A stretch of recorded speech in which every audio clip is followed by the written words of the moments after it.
This episode from the life of Sherlock Holmes will be transmitted to our men and women overseas by shortwave and through the worldwide facilities of the Armed Forces Radio Service.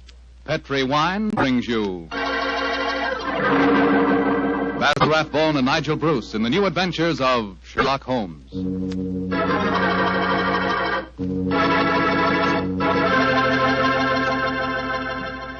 The Petri family, the family that took time to bring you good wine, invites you to listen to Dr. Watson tell us about an exciting adventure he shared with his old friend, that master detective Sherlock Holmes. And so while you're getting comfortable, I'd like to tell you about an old American custom. The custom of serving a glass of sherry wine before dinner. Petri, California sherry. You know, Petri sherry is to a good meal what the overture is to a good musical comedy or an opera. Before you sit down at the dinner table, just pour yourself a little glass of Petri sherry and sip it slowly. Look at that beautiful amber color. Smell the fragrance of those sun-ripened grapes. And taste that fine sherry flavor. You'll agree with me, I'm sure, that Petri sherry is the best beginning a good meal ever had. And say, if you happen to like your sherry dry, as I do, you'll really like Petri Pale Dry Sherry. Believe me, you can't go wrong with any wine that bears the name Petri, the proudest name in the history of American wines.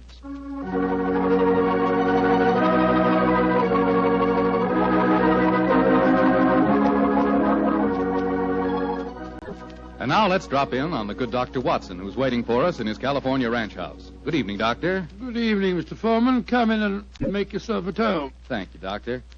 Sitting here with the lights off, I see. Have you been getting yourself in the mood for tonight's Sherlock Holmes story? No, my boy, I was watching the sunset. It's quite a beautiful tonight. Aye, Doctor, the sun set over an hour ago. Yes, I know that, young fellow, my lad. I know that. But at my age, a fellow's entitled to take a little snooze after dinner, isn't he? Of course he is, Doctor. And now that we've settled that, how about tonight's story? Well, a very beautiful girl figured prominently in this adventure, Mr. Foreman. Her name was Jasmine Lafleur. Huh? You say that again, Doctor, please? I know, my boy, but that was her stage name. When she was a magician's assistant, unfortunately, I never had the opportunity of seeing Jasmine Lafleur in the theater. But I'm told that she was a fascinating figure in tights and spangles. When Holmes and I first met her, however, she was dressed a little more conventionally. And her name was then Diana Vennering. Lady Vennering. Lady Vennering? Say, those tights and spangles really paid off, didn't they? Well, how did you and Sherlock Holmes come to meet up with her, Doctor? In rather spectacular style, Mr. Foreman. Miss Lafleur became something of a femme fatale in the early 1900s. First of all, she married Signor Rossoni, the magician for whom she was working. On the wedding night, he was mysteriously stabbed to death. A few months later, Madame Rossoni, very fetching in her widow's weeds, I'm sure, met Sir Wilfrid Vennering. And, after a whirlwind courtship, she married him. Don't tell me he got murdered, too. He did, Mr. Foreman. Also on the night of the wedding. But this time the police found a suspect. It was a certain Major Beckworth, cousin of the dead man, and an ardent suitor of the fair Diana. The trial at the Old Bailey was one of the most sensational I ever remember. Sherlock Holmes and I, in court on the closing day as a jury, were still considering their verdict. Holmes, the jury's been out over 8 hours. I bet you they can't agree on a verdict and there'll be a new trial. I think not, old chap. Look, here they come now. You know, there's a strong moral probability of guilt, but I'm sure they'll agree that there's insufficient evidence to convict. Oh, perhaps you're right. Just look at Lady Vennering down there ahead of us. What a stunning woman. Yes, and a woman of great poise and courage. Here it comes. Gentlemen of the jury, have you arrived at a verdict? We have, my lord. How say you? Do you find the defendant guilty or not guilty? Not guilty. Exactly. Come on, Watson. Let's get a breath of fresh air. Well, I was wondering perhaps if we shouldn't go over and congratulate Lady Vennering. On what? The fact that our husband's murderer has not been found? Oh, I suppose you're right. You ever read the book of Tobit, Watson? Tobit? I don't think so. When was it published? Oh, a little before our time, old chap. It's an Old Testament story. Whatever made you think of it at this moment? Well, it's so remarkably apposite with the case of Lady Vennering. It deals with a highly peculiar series of murders, 7 of them, if I remember correctly. Who was the murderer? A jealous demon by the name of Asmodeus, who strangled husbands on their wedding nights. Well, judging by the verdict just now, Major Beckworth isn't the Asmodeus, or whatever you call him in this case. Here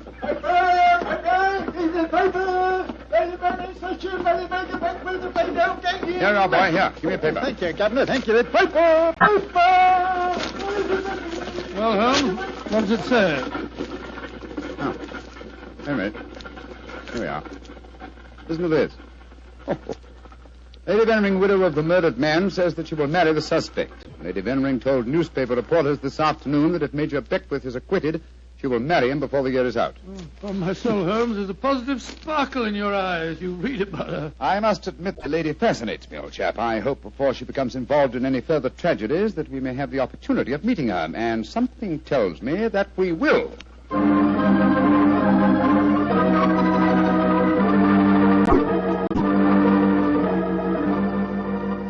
The Sunday papers are certainly having a day over the Veneering case, Holmes. Did you read them? No, I didn't, Watson. There's a complete life history of Lady Veneering, and one of them with photographs. It's rather interesting. Really? What are you doing over there, Holmes? Looking out of the window. Ah, yes. You expecting anybody home? No, come over here, old fellow. Oh, it's a clergyman. Yes, a very agitated one. Look at the way he's pacing up and down, and looking up at our window, too. By Jove. What eyes? Yes, there's a fanatical look about him, which suggests either the martyr at the stake or the inquisitor lighting the faggots. Mrs. Hudson's letting him in now. Well, I'll be interested to know what he's come to us about. I can hear footsteps on the stairs here. I'll go and have a look. How do you do, sir? Come along in, won't you? It's all right, thank you, Mrs. Hudson. You're Mr. Sherlock Holmes? I am, sir, and this is my colleague, Dr. Watson. My name is Whalen, the Reverend Arthur Whalen. How do you do, How sir? do you do, sir? Sit down, won't you, and tell me what I can do for you. Thank you. Mr. Holmes, this is a very difficult subject to broach. In fact, it's only after intense personal conflict that I've been able to force myself to come to you. May I ask you, are you familiar with the Book of Tobit? Book of Tobit? Gracious me. You were talking about that yesterday, Holmes. I see that you've come to consult me about the Veneering case. But that's amazing. How did you know? Has Lady Veneering been in touch with you? No, sir, but I'm familiar with the Book of Tobit, and Lady Venering's case closely resembles that of the woman Sarah in the Old Testament story. More closely than you realize, Mr. Holmes.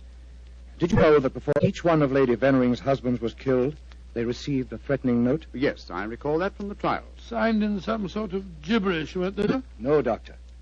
Yesterday I was permitted for the first time to examine one of these notes. The apparent gibberish was in reality ancient Hebrew writing. Indeed. Were you able to translate it? Yes, Mr. Holmes. In effect, it said, if you go through with this marriage, your hours are numbered. And it was signed Asmodeus. Oh. The name of the jealous demon who strangled husbands in the Book of Tobit. Exactly. Just why have you come to me, sir? I want you to talk to Diana, to Lady Veneering, to tell her she must not go through with this new marriage. Murder is stalking her, Mr. Holmes. I have argued with her, prayed with her, implored her to realize her danger. But she is adamant. I'm afraid I should feel extremely presumptuous in giving her my advice. No, Mr. Holmes. I have prepared the way for you. You could, I'm sure, make her realize her danger. And she's willing to see me, you say? Willing and anxious. Oh, very well. But I'd like to ask you a few questions first.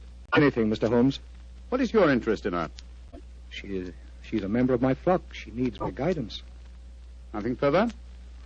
No, Mr. Holmes. By the way, I believe that you performed the marriage ceremony at both of her previous weddings. Yes? Are you proposing to officiate the ceremony if she marries Major Beckworth? Well, I don't know. I'm hoping that marriage will never take place. And so I want you to help me, Mr. Holmes. Where does the lady live? 47, Berkeley Square. Very well. Dr. Watson and I will call on her this afternoon. Delighted to, delighted. I doubt if I can be there myself. In fact, Diana might speak more freely if I'm not. But here's my card. Oh, thank you. You'll know where to get in touch with me if you want to. Very well, sir. Good day to you, gentlemen. And I'm greatly in your debt. Well, good day, sir, good day. Strange business, Holmes. I can't believe that Mr. Whalen's motives are entirely impersonal. Nor can I, old chap. What are you laughing about? I was thinking of the Book of Tobit, Watson. In that the role of protector, the role I have just been asked to take, was played by the Archangel Raphael. I can't help feeling, Watson, that I'm making distinct strides in my profession.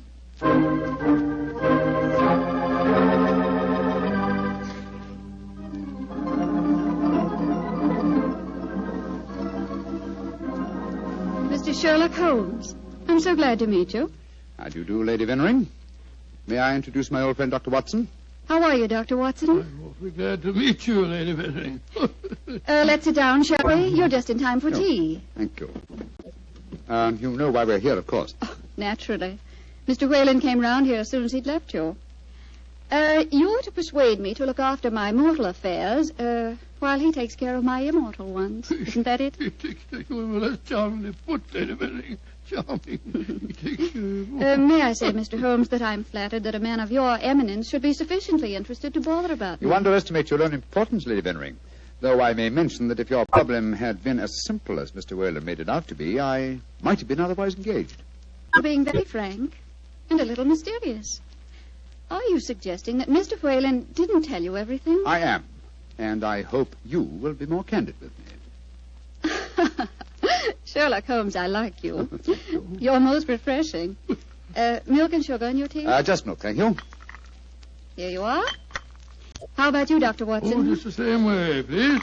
Hey, thank you, my dear. And now, Mr. Holmes, perhaps you'll tell me why you think that you haven't been told everything. Before I answer that, Lady Vennering, I wonder if I might ask you some questions. But of course. Anything. When your first husband, Signor Rossoni, was killed, did the police find any suspects? Yes, one. Ferdinand Gautier, a young man who had been an assistant in our Magician's Act. A stupid, good-looking boy who thought he was in love with me. But of course Inspector Lestrade had to release him. There was no evidence. Inspector Lestrade, well, you can bet that if he arrested him, the boy was innocent. A warning note was found among your husband's effects, wasn't it? Yes, and it was signed in Hebrew with the name Asmodeus. But perhaps you're not familiar with the Book of Tobit. Oh, yes, sir, I am. I'm familiar with it, Lady Vennering. How did you know then that the Hebrew letters signified that name? Mr. Whalen translated them for me. Oh, I see. And also read me the Book of Tobit. He's always been particularly fond of that book. Perhaps because it illustrates his own ideas on the dangers of marriage. Holmes told us that he hadn't seen one of the warning notes until yesterday. Precisely. Lady Vennering, I read in the papers that you intend to marry Major Beckwith, the man who has just been tried for your late husband's murder. Yes, Mr. Holmes. When are you going to marry him, may I ask? When it pleases me. Doesn't it occur to you that a great deal of comment will be caused? Also that Major Beckwith's life is in obvious danger? Of course it occurs to me, my dear man. But because of two tragic marriages, am I to spend the rest of my life alone? As Mr. Whalen would have me do? I'm young, alive. Peter, what are you doing here? I just arrived back in England today, Diana. What's this I read about you marrying Beckwith? Peter, I have guests. Mr. Sherlock Holmes and Dr. Watson. This is Peter McComas, one of our most promising young painters. Diana, tell me it isn't true. When I left England, you loved me, and I you. I come back, and what do I find? You're planning to marry Beckwith. Well, I won't stand for it. If you think you can throw me over like some silly boy, you're very much mistaken. I can tell things, you know. I can tell lots of things. Get out of here, Peter. Get out. Diana. And don't come back until you've learned manners and discretion. But Diana... Get out.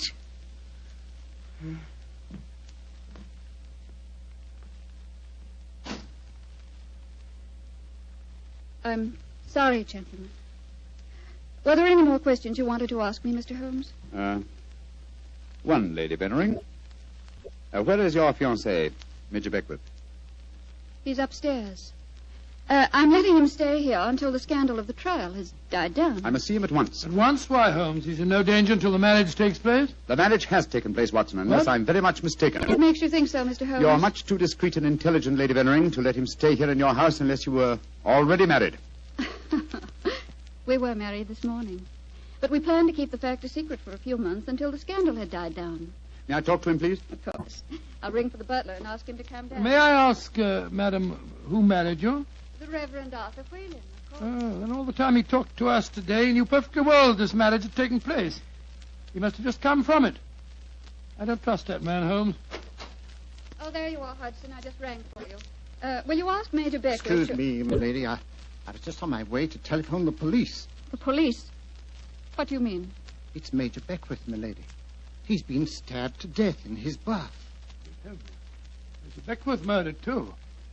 Hodgson, I'll telephone the police. And now I'm rather well acquainted with Inspector Lestrade. Excuse me, gentlemen. A dreadful business, Holmes. Her third husband murdered on his wedding day. But what a woman, Watson. She's superb, magnificent. What on earth do you mean, Holmes? What courage. What unconquerable spirit in the face of a fresh tragedy. Watson, she fascinates me. I haven't seen such a splendid female since we solved that case for the King of Bohemia.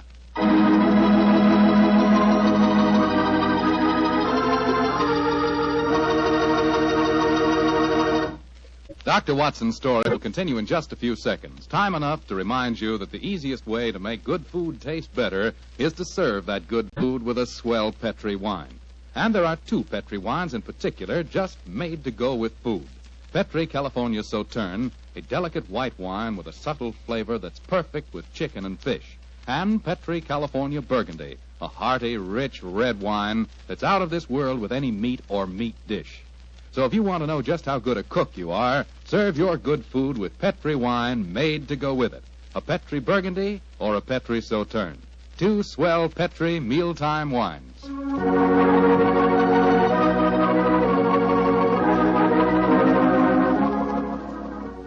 And now back to tonight's new Sherlock Holmes adventure. The famous detective and his old friend Dr. Watson have become involved in the affairs of thrice-married Diana, one-time magician's assistant.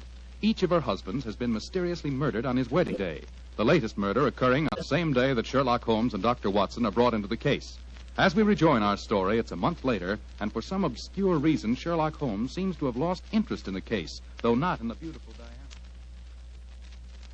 Mr. Holmes. Yes, Lestrade? It's over a month now since Major Beckwith was murdered, and we haven't found a single clue to it. You expect me to supply the deficiencies of Scotland Yard? Well, it's unlike you not to help us, Mr. Holmes. And after all, you and Dr. Watson were in the house when it happened. If you ask me, the murderer's either McComas, that Irish painter, or the clergyman Whalen. What do you think, sir? As far as I'm concerned, the case is closed, Lestrade, and I wish you'd stop bothering me. What do you think I am? Nothing but a detecting machine? Mr. Holmes, whatever's come over you? Holmes, you're not going out again this evening, are you? I'm afraid so, old chap. Well, this will be the fourth night in a row. I was hoping that we might have a nice, quiet evening in front of the fire. Oh, I'm sorry, Watson, but I promised to take Diana to the horse show at Olympia. I should be home by midnight.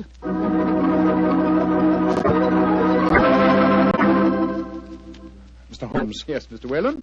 You're seeing altogether too much of Diana. She seems to be completely under your spell. But you introduced me to her in the first place, with the request that I keep an eye on her. I made a great mistake. As her spiritual protector, I'm afraid I must ask you to stop seeing her. I'm afraid I must ask you, sir, to mind your own business.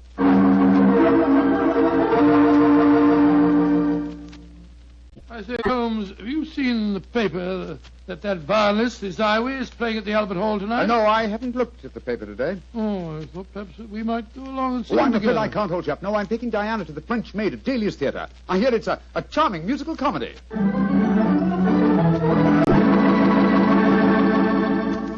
Look here, Holmes.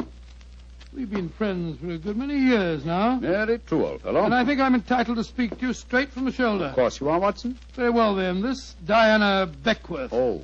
Yes, it's your own business, I suppose, but I can't bear to see her making such a fool of you. You've neglected your work entirely since you met her. You get about as though you were a young fellow of 20. What's come over you, Holmes? Stop pacing about, old chap, will you, and sit down. In fact, it might be a good idea if you fortified yourself with a nip of brandy from the Tantalus there. What I'm about to tell you may be something of a shock. Watson, Diana and I are getting married tomorrow. What did you say, Holmes? I'm getting married tomorrow. But you're insane. Oh, that's not very flattering, Watson. Anyway, I don't see why you should be so surprised. You yourself married and left Baker Street once, didn't you? For you, Holmes, a confirmed woman Oh, hater. no, my dear Watson. No, indeed, no.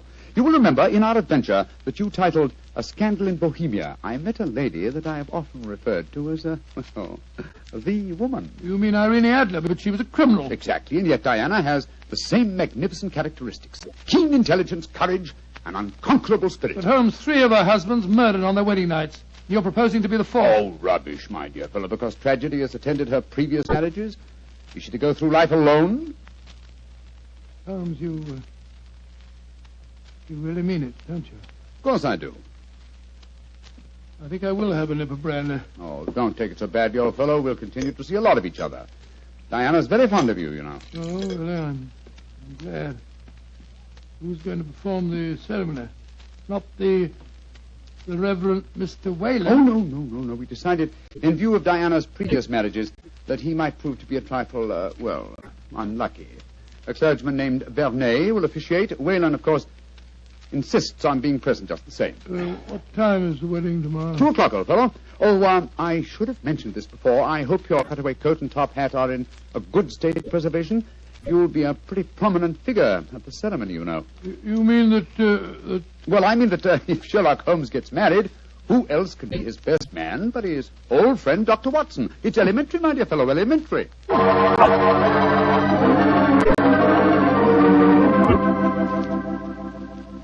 I now pronounce man and wife, and those whom God hath joined together, let no man put asunder.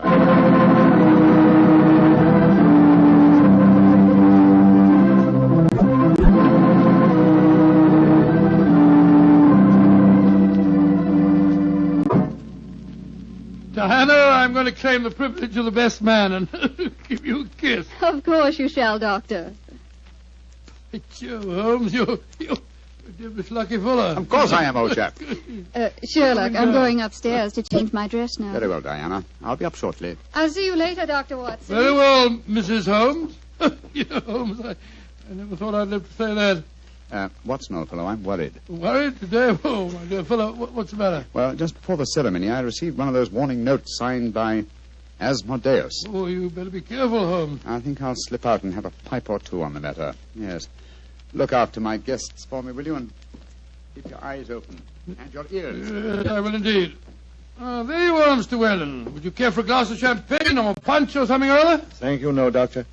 I'm in no mood for celebration. I'm certain that Diana has made a shocking mistake. Well, really, sir, I don't think... I only came here in a last-minute attempt to dissuade her. Now that I've failed, I shall leave. Good day, sir. Bless your soul. Dr. Watson? Oh, hello, McComas.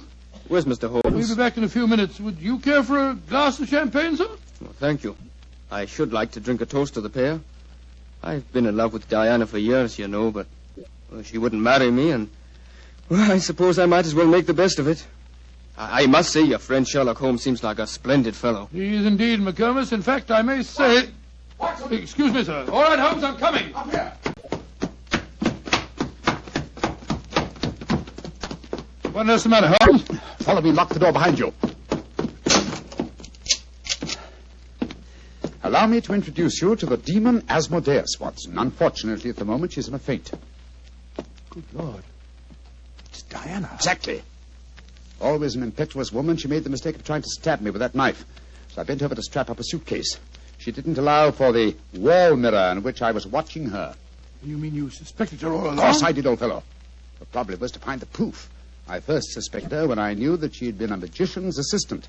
The key to the profession of magic is misdirection, and these murders have been a perfect example of misdirection motive. How do you mean, Holmes? Well, by creating a... Thanks to the well-meaning stories of the Reverend Mr. Whalen, whose theological libraries she must have copied the Hebrew signature, she focused the murders on jealousy, concealing the fact that the one person with a perfect motive was herself, the widow who was to inherit. Oh, why hasn't she been caught before? Because she was devilishly clever. She left no clues except an indirect one that I had once spotted, that the likeliest person to be able to approach a bridegroom unsuspected and stab him is his bride. And now I wish you'd see if you can revive her, old fellow. When the police get here, I should like Mrs. Holmes to be in full possession of all her faculties.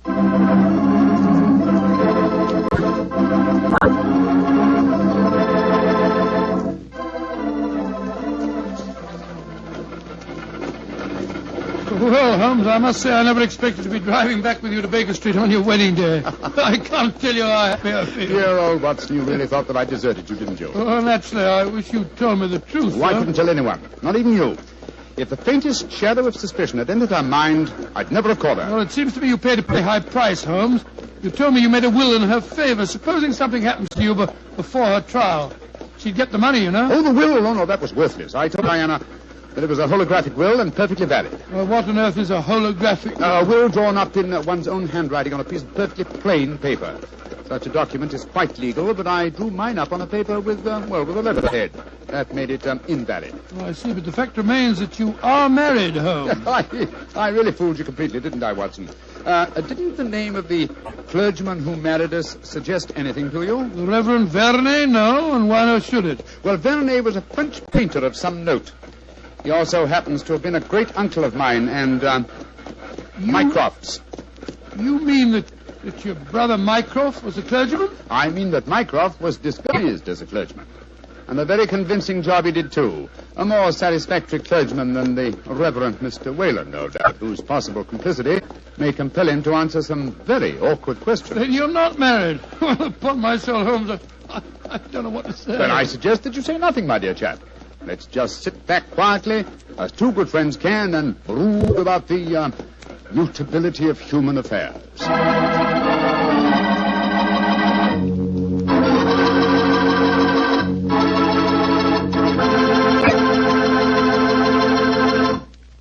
Well, Doctor, tonight's adventure was really a little extraordinary, to say the least. Holmes sure had a narrow escape. Doubly narrow, Mr. Foreman, doubly narrow. He not only escaped the jaws of death, but he also escaped the clutches of matrimony. Actually, the story had a happy ending for everybody but Lady Veneering, Jasmine Lafleur. What about that artist fellow, McComas? How did he take it? Oh, very well indeed. In fact, in gratitude, he even painted Holmes's portrait. Not exactly a good likeness, though. One of those modern artists who paints as impressions of a person, but rather than a portrait. What do you mean? Well, now, let me see. If he were to paint his impression of you, you'd probably end up by looking like a bottle of Petri wine in a sports jacket. Go ahead, Doctor. You can tease me all you want. I'll still rave about Petri wine. And why not? The facts bear me out that Petri wine most certainly is good wine. After all, the Petri family knows all there is to know about the art of turning plump, sun-ripened grapes into fragrant, delicious wine. That's because they've been making wine for generations, ever since they started the Petri business way back in the 1800s. And because the making of Petri wine is a family affair, the family has been able to hand down from father to son, all their skill and knowledge and experience. And believe me, that adds up to plenty. So no matter what type of wine you prefer, one to serve with meals or a wine for any special occasion, choose one of the fine Petri wines. You can't miss, because Petri took time to bring you good wine. And now, Dr. Watson, what story do you have lined up for us next week? Well, now, let me see, Mr. Foreman. I'm going to tell you about a strange adventure that began by my taking a wild cab ride through the moonlit streets of London and ended with Holmes and me being trapped in a luxuriously furnished cellar below a furniture warehouse down by the waterfront.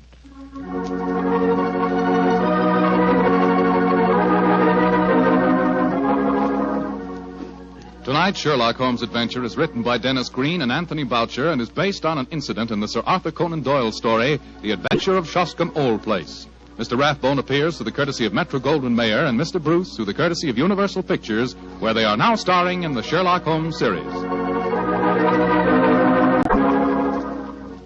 The Petri Wine Company of San Francisco, California, invites you to tune in again next week, same time, same station. Oh, the Petri family took the time to bring you such good wine. So when you eat and when you cook, remember Petri wine. To make good food taste better, remember... Petri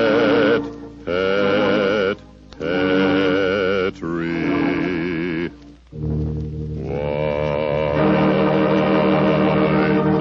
This is Bill Foreman saying goodnight for the Petri family. Sherlock Holmes comes to you from our Hollywood studios. This is the Mutual Broadcasting System.